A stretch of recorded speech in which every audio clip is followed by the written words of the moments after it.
Oh, he was deeply disturbed. Those little freaks down on the third floor.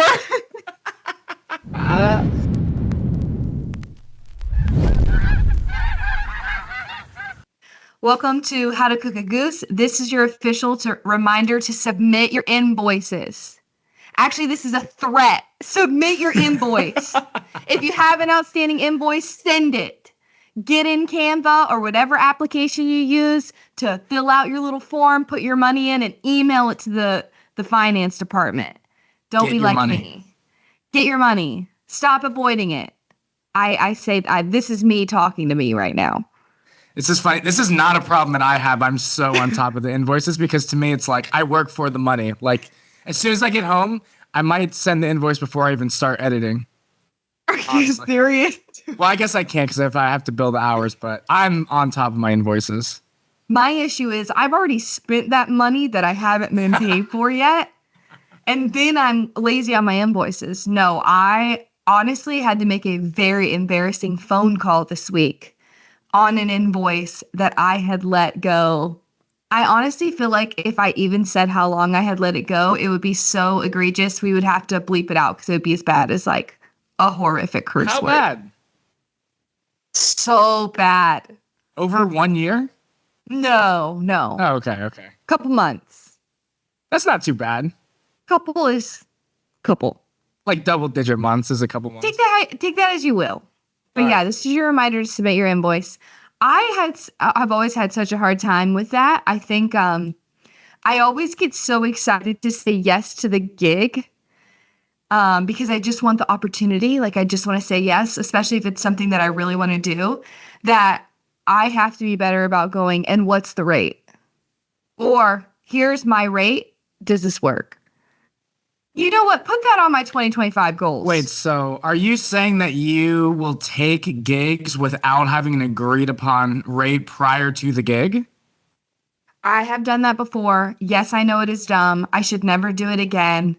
I have worked with these people in the past. I'm not doing that anymore. Like I've got it together. But yeah. Is this I'm assuming you're talking sideline broadcast in this circumstance? Yeah, freelance stuff. Okay, wow. So okay, bad. Let me ask you then. Okay, so if hey Savanna, do you want to work this broadcast? Yes, I would love to. Okay, it's tomorrow. The broadcast comes, you do the show, then what happens? You've already done the show. Like I've done this. Whose fault is it? So I feel bad. like it's mine. No, I feel like it's the fault of the production because you can now send an invoice for almost anything. Technically. That's true. Granted, the only time that this has happened was someone I had worked with before, and I just didn't reestablish for this different gig what it was. It was a different type of gig? Yeah, so the realm was there. We'd worked together before, like the expectation of what this company normally pays me was there, but I was just so excited that I didn't ask. So there's a varying degree of what you may charge depending on what? Always, yeah. I think at the beginning of my career and compared to now, like obviously you make more just like a salary job, but even if a game is linear, you would expect to make more. Linear meaning, it's on TV to where it's not streamed, it's not on Plus. It's on ESPN 3, 2, or, the main or CBS Sports Network. That was my first ever linear gig. It was the gig we talked about last week, doing that lacrosse game where that guy got thrown off being on that camera. That was my first linear gig. I was thinking about that after we recorded that episode, and I didn't remember it in the moment, but like when we got in the car, I was so excited to tell you that I had felt like I had nailed my first linear gig. And I was expecting you to be like, how did it go? And I get in the car and I'm like, that was so fun. And you were like, you won't believe what happened. I was like, we had a very different day. We had a very different experiences of that day. Yeah. But I feel like at least talent is an easier rate to gauge than like video editing or production, because you can charge that in a billion different ways. What do you like? I'm surprised. I actually feel the opposite as you do. Really? I like the way that video is, and I do a variety of different pricing structures when I charge people for things. Sometimes I'll do a flat rate for a project if it's something very simple and I know how long it's going to take me to do whatever it is, whether it's shooting, editing, or both.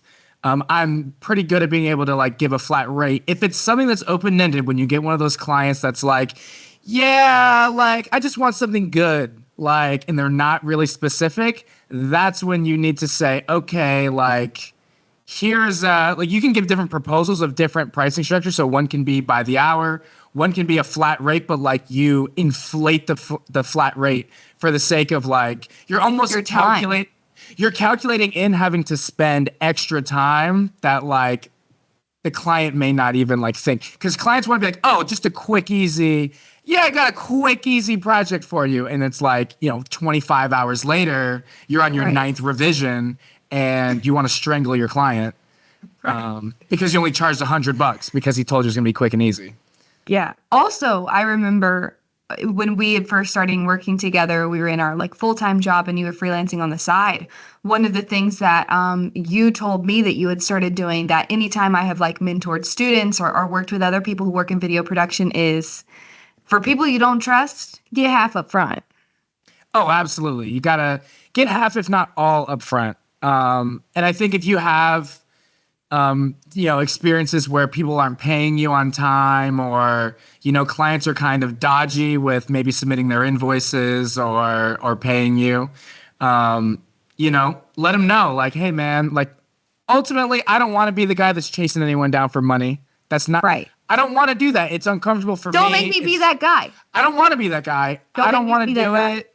And you don't want to hear from me like chasing down the money. Like, we're adults. Like, let's just figure out the pricing structure that works and just make those terms really clear. Like, it doesn't need to be an abrasive conversation. I think a lot of people like are scared of the money conversations because they're worried that asking for certain terms and conditions like that is going to be met with like hostility or resistance, when in fact, like, it actually makes things way smoother. And then you don't have to go into doing the job like wondering, oh my God, am I going to get paid? How much am I going to make? Like, are they going to pay me? Like, you kind of set those terms up front. That's absolutely the way to do it. Yeah. I think too, if you're almost any type of paid gig within sports production, media, broadcasting, if you have some sort of mentor, ask them. Ask them at what they think the rate should be.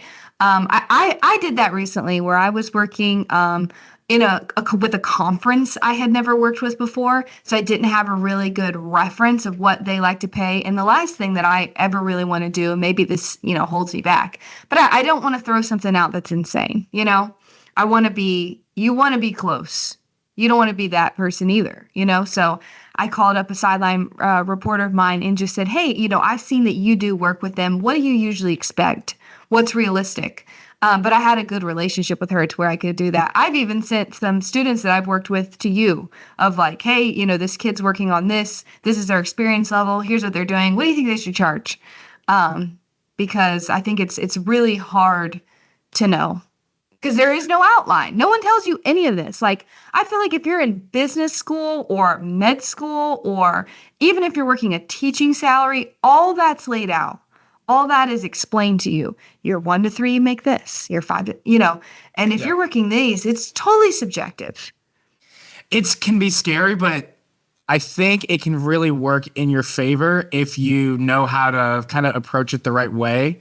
Because I think when you're working for large businesses and corporations that have large budgets, a lot of times we short sell ourselves because we are scared that we're going to get told no, or that's too high. Well, ultimately, everything's a negotiation. So, the first person to say the number kind of sets that anchor of what ballpark you're even working in. So if you are going to be the first person to offer a number, go high. Go high, because what they're going to do is, if you are way out of their budget, they're going to tell you that.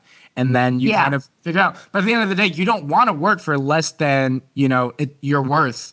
Because at the end of the day, you're worth as much as someone is willing to pay you. And if you can convince them that they need to hire you and that's the right price, and it makes sense on a business side, then, there's no reason that they shouldn't be paying you more. I remember when I was working in the NFL, I referred our marketing department to a buddy of mine who was doing a freelance like photo booth business where, they come in, it's like an event. You can go into the photo booth, it takes your photo, prints it out on a little strip.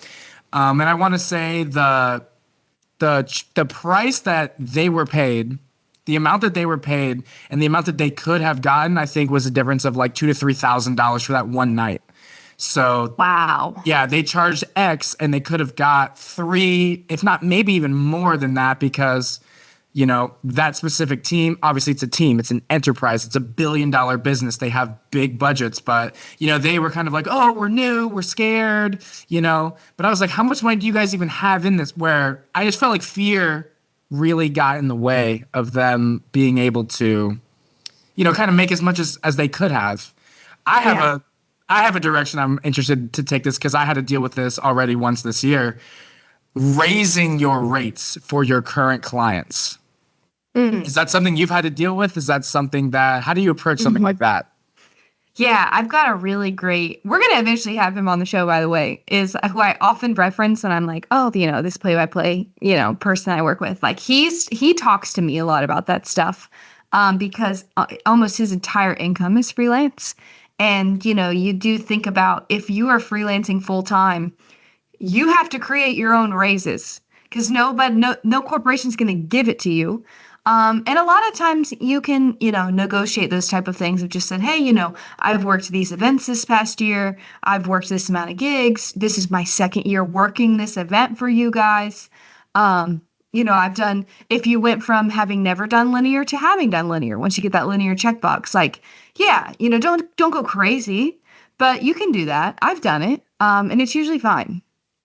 It's usually fine, especially if you've proven yourself to be someone that's very reliable. If you're someone that's providing a service and your client can depend on you, you show up on time, you're timely, you deliver on time. And I'm talking about from a video editor perspective. I do a lot of remote video editing. So that's what I mean with like deliverables and whatnot. I think in the sideline world, it's a little bit different. But in the same sense, like if you are a reliable person, for them, they understand like things are getting expensive. As you get older and you get more experience, like it costs more to keep you around because as you start to grow within your career, you can command a higher rate. You have more experience. So, yeah. Yeah. I think it's fine. Don't be scared to do it. Totally. And I've been on the hiring side looking for freelance editors. And I think that, so much in the creative process that I think maybe sometimes gets lost of like, okay, you're talented. That's great. You're a quick editor. That's awesome. You do good work. Perfect. You're dependable. Perfect. But like, also like, it's so nice to just know what you're going to get. Working with someone for the first time, you got to introduce them to the workflow and get them in the system and get them logged in. And that is so much of like my time if I'm hiring somebody to where I just rather rehire you. Oh, we work great together. The rate went up. I totally understand why. The stuff's getting better. You're more talented. Awesome. I don't want to onboard someone completely new when I know I'm going to get exactly what I want out of working with my repeat hire, When you're talking about business, what is the price of peace of mind? What is peace of mind worth when it comes to that? Like exactly to your point. Yeah, I agree with that. Like that's sometimes that price that's a range. Like you'll reach, okay, and that's kind of, I think, where the fear comes from. I know for me, where it's just like, especially at the beginning of your career and you're trying to build a client list or you're trying to start to establish yourself in your freelancing role or your LLC or whatever. And it's like, you want the work so bad. You want the opportunity so bad that I think it's hard sometimes to find that balance between, I really want this opportunity.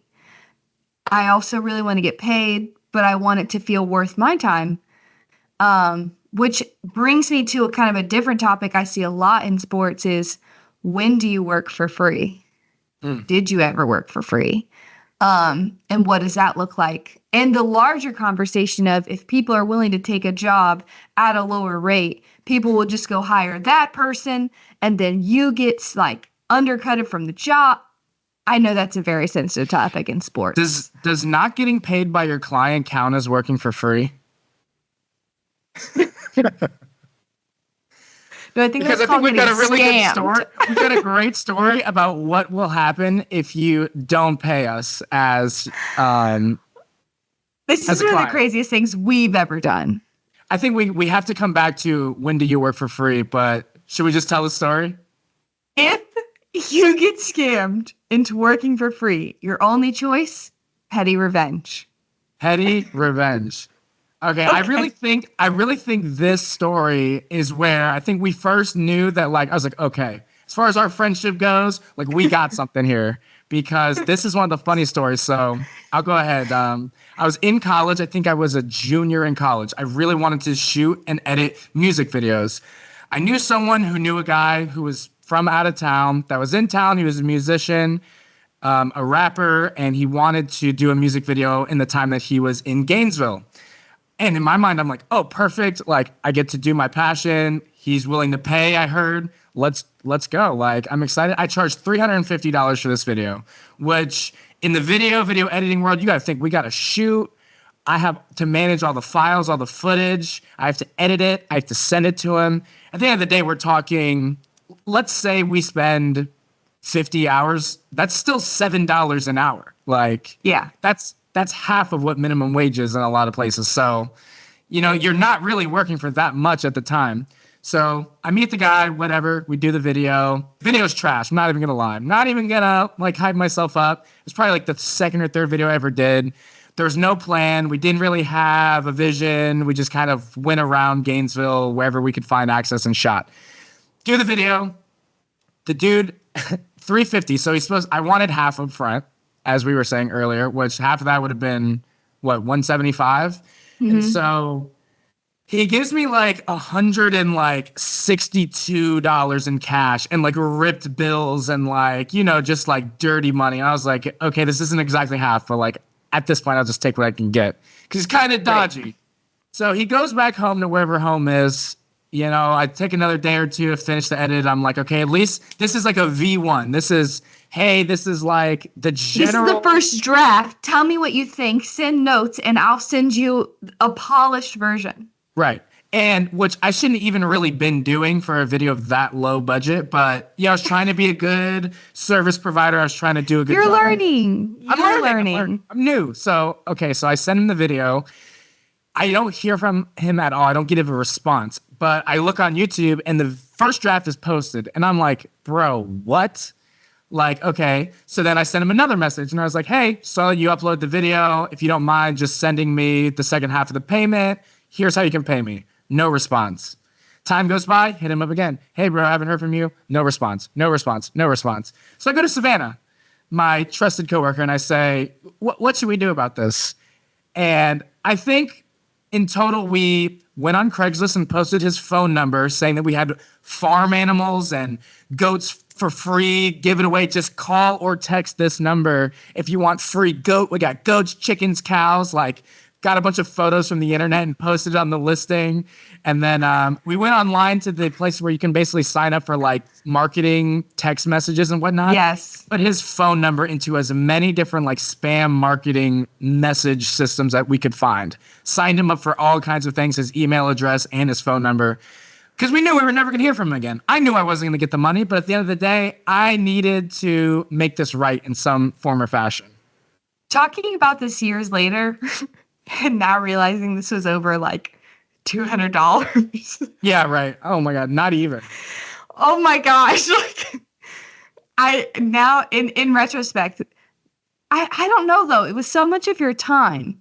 And I remember in the moment as we were sitting in our office, aka the closet we worked out of, was that you were like, that wasn't the finished video. If anything, I feel like that upset you the most. That wasn't your complete work, that there was more to be done and that needed to be edited, and without notice, he just ripped it and posted it on YouTube. And you're like, hey man, that wasn't supposed to see the light of day. That was a draft. Right. I was going to put some more finishing touches on it, but honestly, I just wanted to send him something so that he didn't feel like I was running off on him. But then he essentially did the same thing to me.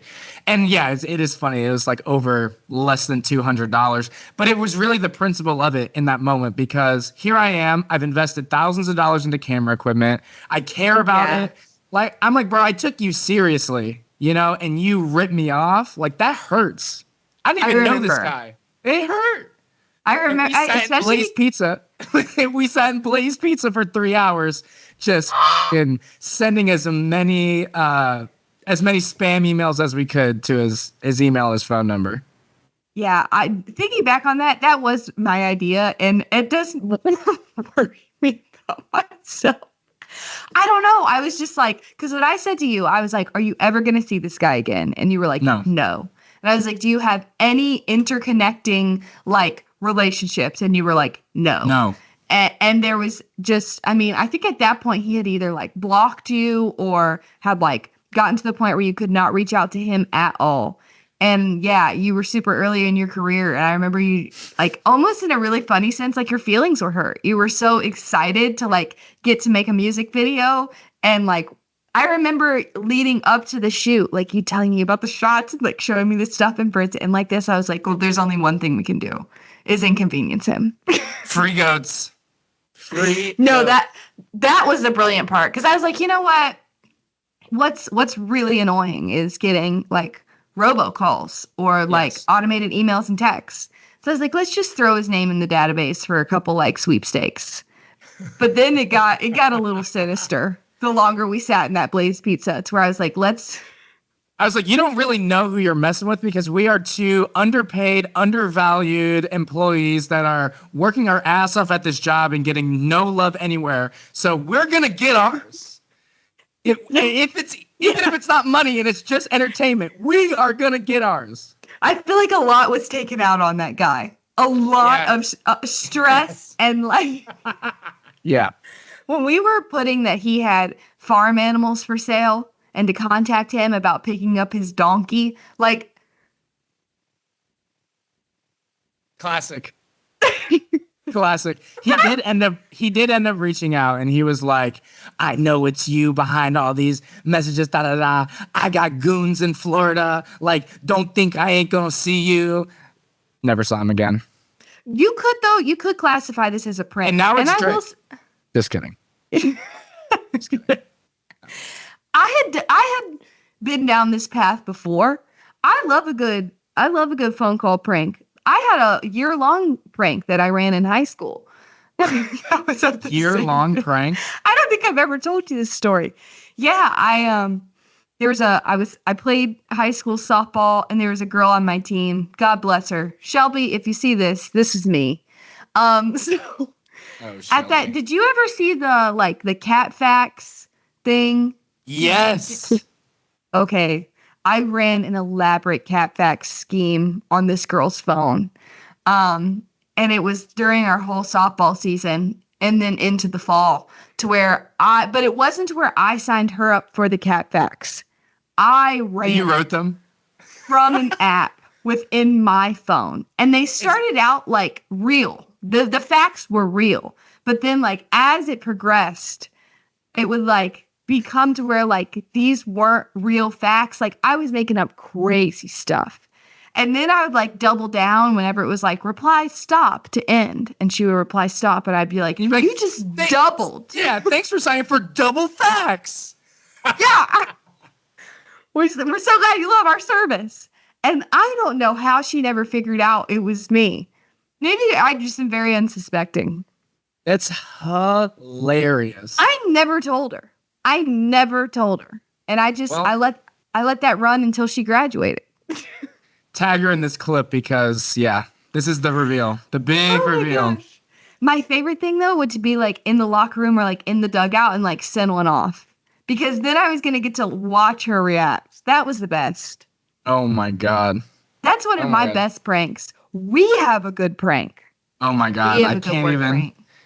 This is the greatest prank of all time. I almost feel like we need a guest who was there that could explain kind of just the whole, like, political nature of our workplace at the time.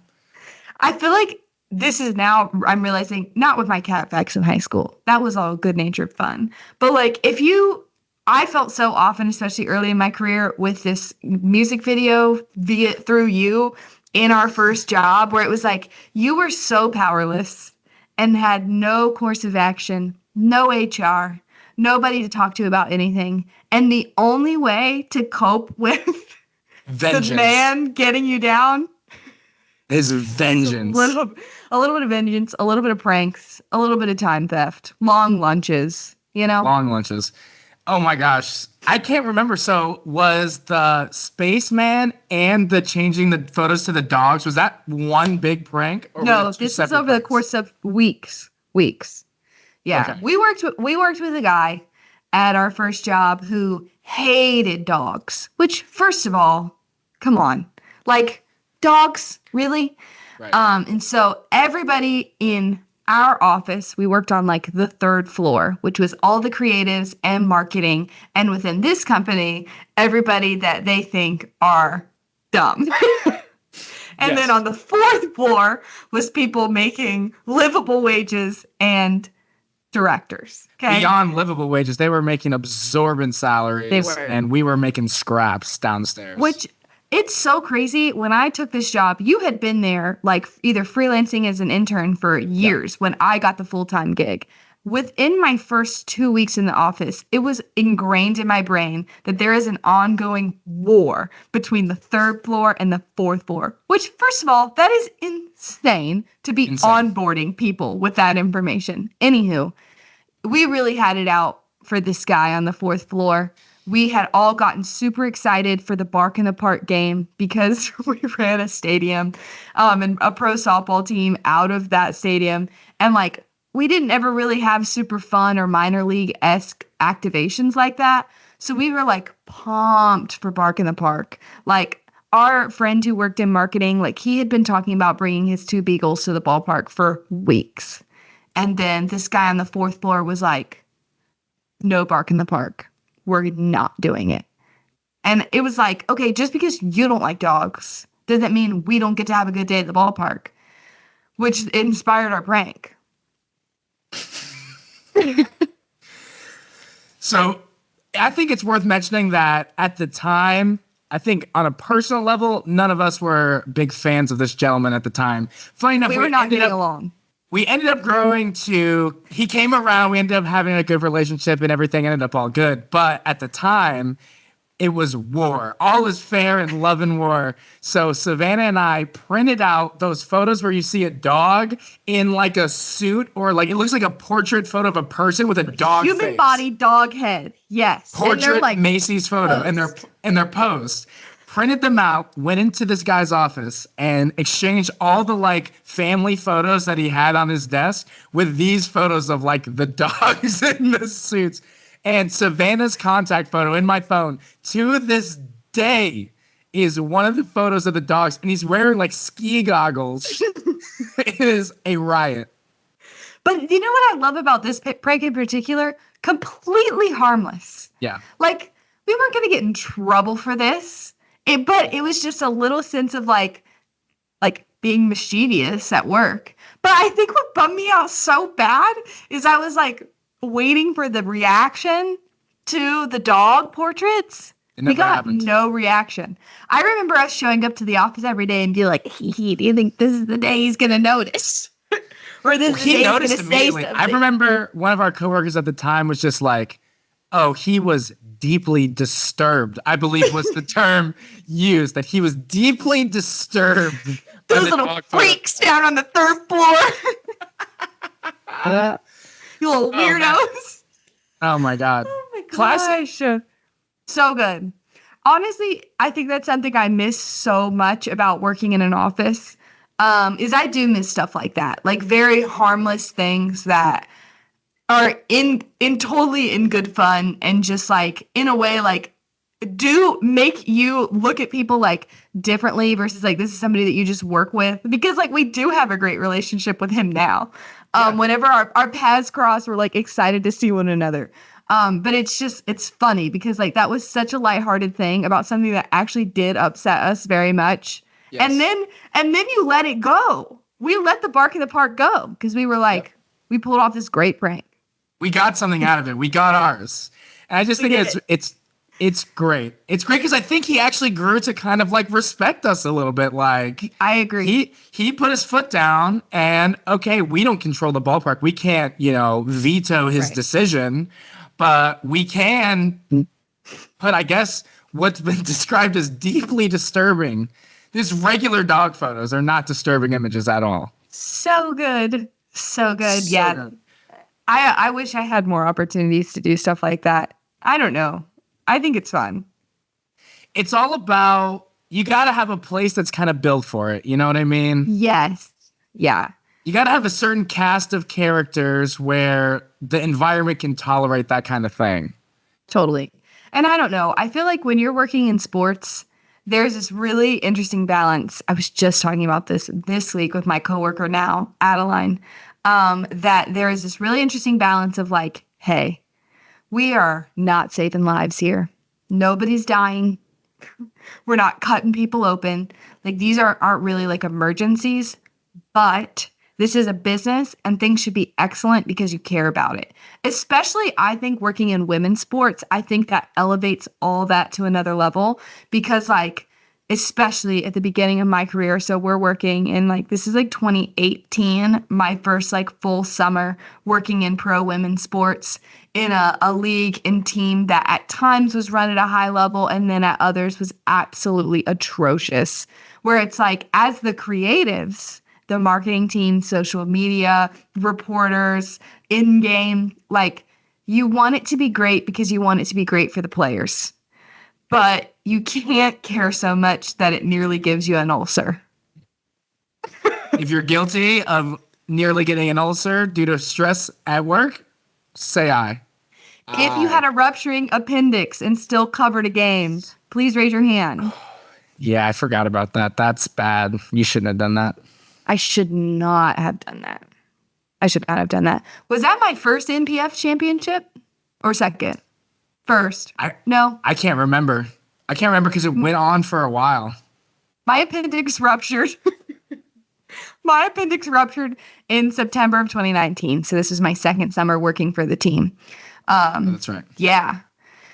And that was a really good lesson. I feel like I could personally talk about this at length of the balance between pushing through and grinding at the expense of your health, especially your physical health. I don't mess around like that anymore. I shouldn't. I never should. And I never should have. But in my mind, I think it was like a toughness thing. Yeah, I covered a 3-game championship series, like 10 to 12 hour days. And my appendix was like slowly perforating and coming apart. And then I got home and I immediately went to the doctor and they were like, hey, you shouldn't have been walking around at all. It's like, I was doing sideline. Yeah, I'm running from sideline to sideline. Yeah, that was crazy. But I still have to find a balance within that. It's hard. But I feel like it's gotten easier as you get older. You kind of come to reality with the whole we're not saving lives thing. Totally. I think it's something that's really easy to kind of get lost in, especially when you're talking about creatives. Like the things that we produce, we feel like are extensions of ourselves, and we're very protective and passionate about those things. And so it's very easy to kind of lose sight of like the big picture. And I mean, I think this also goes to the point of like when you are a creative and you work for a team or a league, like a lot of times you don't get the autonomy to, you know, they're not bringing you in to say, hey, what do you think we should do? Lead this team. A lot of times it's like, hey, we got a bunch of like things on a checklist and we need you to help check them off. And you probably spend more time trying to get caught up than you are ahead of the game trying to ideate and strategize. Like you spend so much time trying to just get back to baseline that like there usually is no time to plan or think about what should we do. Yeah, what should we do? It's funny, too. I even think about, I mean, I had a point of reference of growth in this way literally this past weekend of just 2 years, maybe not 2, 3 years ago, 4 years ago, I would have totally reacted to a gig differently than I did. This past weekend, I worked the Hula Bowl, which is a senior bowl over in Orlando. It's like a senior all-star game. Like there's a couple. This is like one of the biggest ones. And I found out I was working the gig at 10 p.m. on Friday. The gig was noon Saturday. Oh, nice. Classic. Yeah. Yeah, I remember I like when I was on my way there, I was like, "Hey, I'm covering the Hula Bowl." I texted you and I was like, "Found out I was working it last night." So in the past, I would like, and it was like a last minute emergency fill. I think there was something going on with like people's flights or like the crew where people didn't make it. And I knew the producer who was coming in to do the game, and he knew that I'm usually someone who you can call and will show up. And I was like, "Yep, call me and I'll show up," kind of thing. Those gigs are hard anyway because these are not teams. These are 90 seniors coming from across the country who don't know one another and like practice with each other 3 days, get out there and play. And it's for NFL scouts and like CFL, things like that. Anyway, already those gigs are hard. And I stepped into it and it was like, okay, I had maybe 1 to 2 hours of prep the night before. I like stopped what I was doing, opened up my laptop, got rosters downloaded, at least created like a database for myself, and then was like, maybe I'll chase down a couple stories from the biggest names on this roster, but like, I'm not going to be doing any Super Bowl level storytelling here. But in the past, I would have been freaking out. And now I just went, you know what? I'm going to go out there and I'm going to do my best and I'm going to like do a good job and maybe have to do some things I normally wouldn't. And that is okay. And it was fun. It was fun. Do you feel like, I mean, those are the things that help you grow. They help you learn, like when you have to work on the fly and work in these adverse conditions. Like, I know it's daunting at first and it's like, this isn't, as laid out and, kind of robust as you normally would want. Right. But those are the things that really, a game like that's going to sharpen your skills more Totally. so than like, regular routine game that you're used to. Yes. The thing that actually sometimes still makes me uncomfortable in this job is I have this sense, and maybe this is silly, that I always want to approach people and ask things from them at the right time. Like I want to be introduced by the right person. I want to approach them when it's the right moment, especially when it's like coaches and players. And I have gotten kind of like a system with a lot of the athletes that I work with or the gigs that I work where that's either set up for you or I have a long-term relationship to where I'm never uncomfortable in that way anymore. And boy, I was standing on that sideline, didn't know any of my crew, didn't know any of the players, definitely am not recognizing people by face. I'm going, looking at team, looking at number, looking at name, looking back up to see if that makes sense, and then compiling what position do they play and what school they go to. And oh my gosh, I hate going up to someone unprompted. "Hi, do you want to do a post-game interview really quick? Could I grab you for 2 seconds and us do an in-game interview?" And you know what? It was fine. But it's annoying, but it was fine. It was. And it was exactly what the broadcast wanted. And I just needed to be extroverted for like 3 hours and get over myself. And I did. Strip off the bandage. Just approach them and do it. Right. Because that's what they're there for anyway. But I don't know. Sometimes I've always struggled to get over that a little bit. I know some talent, even video people and people that have to ask people for stuff. I don't know. My job is very public facing, but sometimes I do feel like I have to get over a little bit of like shyness isn't the right word. It's like your mental gymnastics are preventing you from like just doing the thing. Yeah, just get out there and do it. I had a mom that made me do that a lot. Like, it's so funny because like when you're a kid and you hear your parents be like, just get out there and do it and figure it out. You're like, what? But I don't know what I'm doing and I don't know how to do it and I don't know what's going on. And it's like the older you get, the more you're like, yeah, maybe I do just need to get out there and do it and figure it out because that's the only way to figure it out is to do it. Right. Yeah. And I think once you get over that hump of like taking yourself too seriously, thinking it has to be perfect, like it's always fine. And what's so funny is because like at the beginning of the gig, I saw myself in my mind kind of going like, oh God, this isn't going to be good. You're not going to sound polished. This isn't going to be great. And then I went, hold on. I was hired for this less than 8 hours ago. Be realistic about what you can actually accomplish. Yeah. And then let me lean into some things that will make this great. Being fun and having a good personality, bringing some energy on camera, and trying to create some personal connections on the fly with these players by asking them the right questions and paying attention. And you know what? It went great. And it was fine. And it was a good gig. And this is why I always say, like, charge more, going all the way back to the very beginning. And in fact, get more money. Because, well, really, you're the one bringing the life and energy to the broadcast. I mean, it's last minute. They've had a bunch of technical difficulties with personnel and equipment going into the game. And, what is going to make everyone's life on the broadcast easier than the fun sideline reporter who's got a good attitude and is bringing that lightheartedness that is, like, so desperately needed. Yeah. You know what? Oh, my mom said this to me too when I was on my way there. Is I was like, well, I haven't had a lot of time to prep. So, like, the expectations can't be too high. And then she goes, Savanna, nobody on TV watching knows that. Ooh.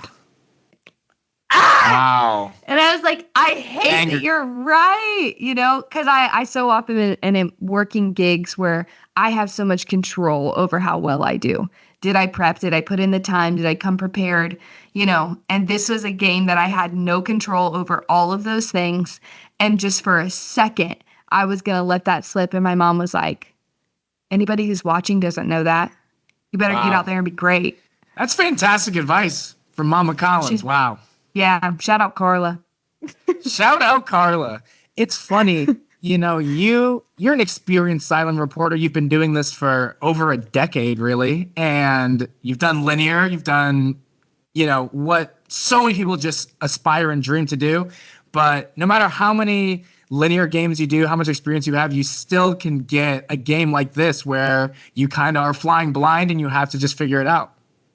Yeah, I think it can happen at any given time for anybody. I don't know. I wonder when that ends, or maybe does it end? Like, if you're doing college football every Saturday, or does it end there? Or if you're doing the NFL, does it end there? I don't know. But it happens. I think that's maybe just life. I would imagine it happens much less in the NFL, but only because I've seen the NFL production trucks, and it's trucks, plural. It's not a truck. Yeah. It's 3 trucks. And I wanted to say the Super Bowl setup was like 8 trucks. I mean, these numbers, I don't know if these numbers are exactly accurate. But I remember the Sunday Night Football crew and going and, like, checking their trucks out. It was like they had 12 replay operators. And, we're used to working gigs where you've got 2 usually, sometimes just 1. Yeah. You know what's funny, though? I think about this because I listen to Erin Andrews and Carissa Thompson's podcast, Calm Down, where they talk about their jobs. Obviously, Erin and Carissa, too, like, doing gigs like that at the NFL level, like the top of the top. And then, like, it's so funny to hear Erin Andrews talk about, like, the stress is still there. Like, things still go wrong.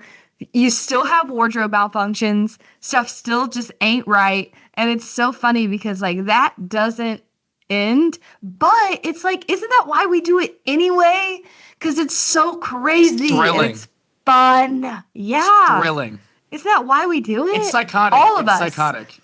Yeah. Anybody who loves to be a director, be a producer, be a runner, like, shoot games, especially if you're, like, the camera guy who's got the RF and you're on the move, like, isn't that why we kind of do it? There's something wrong with us. It's an exhausting job, but it's a rewarding job because it truly is a 3 straight hour adrenaline rush of, I need this, I need it right now. You know what's funny is, like, you've done so many gigs in the truck or, like, on that side of things. Do you have a favorite? Do you have a position that you like the best? I like replay. I like replay a lot. Really? Because they cut to you as the replay operator, and then they cut away from you, and then you're back in your little kind of shadow of screens where you're seeing every single camera feed. You can roll back every single camera feed. You can organize. You can create little in and out points, create clips, create little banks, organize the banks by, offense, like highlights for the offense, highlights for the defense, funny clips, atmosphere. You really are, in a lot of ways, like a live video editor.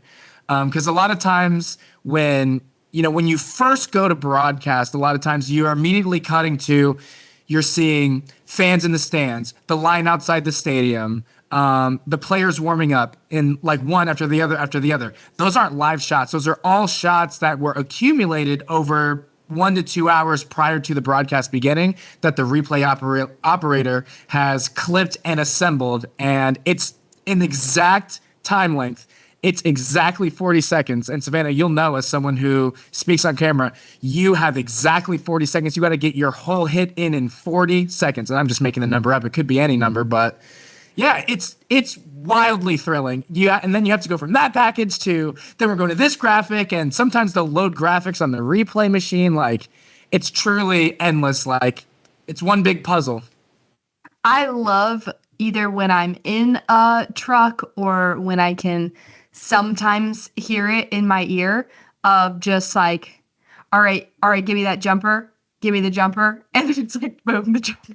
Yep. Like, I don't know. That is so cool. I think that's such a fascinating side of the truck, of just like the dynamic of the director asking for the shots and then the producer telling us, like, especially if you're doing color, so much of the replay highlights, like, it's so funny, like your job as the color analyst and the 3-play is interconnected, but you don't ever see or interact with that person. Nope. Like, if we're going to break, I've got the producer in my ear saying, I'm going to show you those 2 threes, like, and here they come, here are the threes, and it's like, you just got to like talk over them, and somebody pulled that and clipped that and ran it. And I never really like saw that guy. It's funny because it changes on a moment's notice depending on what happens in the game. So, like, let's say, you know that a break is coming up. We're playing basketball, and there was like a big dunk early in the quarter. It's like, okay, I want that dunk, and I want the celebration to break. And then we're approaching break, and then suddenly another big play happens. We're like, no, scratch the dunk. I want that play. I want that play. I want it right now. We're going to break right now. Give it to me right now.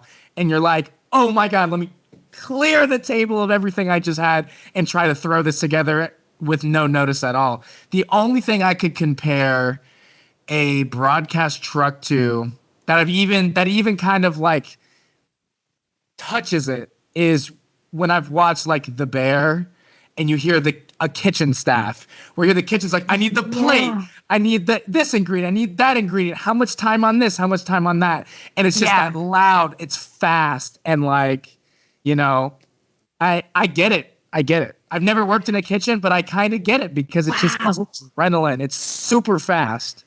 I would be so fascinated to hear if, like, I would love to know somebody who's worked in a kitchen and a broadcast truck. We have to find someone. You know what? That's funny. I love that part of, I also love The Bear. It's like one of my favorite shows that's been on TV recently. My favorite scenes and sequences are when you're hearing like Carmi like call out like, fire this, fire that. I need 3 of it. Like, that is always my favorite part of the show. I never put 2 and 2 together. That's also some of my favorite things to hear work-wise. I love when I get to hear that. Yep. And it stresses you out like to an unexplainable degree. Good, though. But truly, when that show is over, you are like, oh my God, we just did that thing. That was a show. And it gives you an appreciation for broadcast television that like most people don't have when you're just kind of mindlessly watching a game. Like, all the things that go into the broadcast, like, you can't even really conceive of it sometimes, especially when it's a big production, Sunday Night Football, the Super Bowl, the NBA Finals. Like, I mean, I haven't done anything that scale. I can't even imagine what that's like.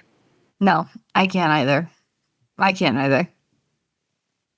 We never answered the question. I feel like we can do our last little bit here. We never answered, when should you work for free? I think this will be the last little note we can leave on for this episode, because I think this has been great so far. When have I worked for free? You asked me if I worked for free, and we told the story about, signing up Craigslist for Goose. The accident. When did you work for free, and what'd you do? I'm trying to think offhand. I definitely have. The only thing that comes to mind for me is Night Before Media. I mean, I definitely was doing a lot of shadowing when I was in Gainesville, and like was really getting my true first experience in a control room, my first experience manning a camera. A lot of that happened in my very first year of doing that. It was my sophomore year of college, where I was doing a lot of that for free. It was truly just for experience. And then once you start getting paid, it's hard to justify not getting paid unless you truly feel like it's something that is worthwhile to you in ways outside of finances and money and career. And I bring up Night Before Media as my example because for those that don't know me that are watching this episode, Night Before Media was a company that me and my partner Sky Lucas began. We were doing shows throughout Gainesville. We were doing, oh my gosh, we did 10 shows. We worked with over 300 artists, and we weren't making any money. We were doing musical performances. We were doing, we were letting artists show their music videos in theaters. We were selling tickets. We did so many different things. It's hard to even really like describe it in a short amount of time.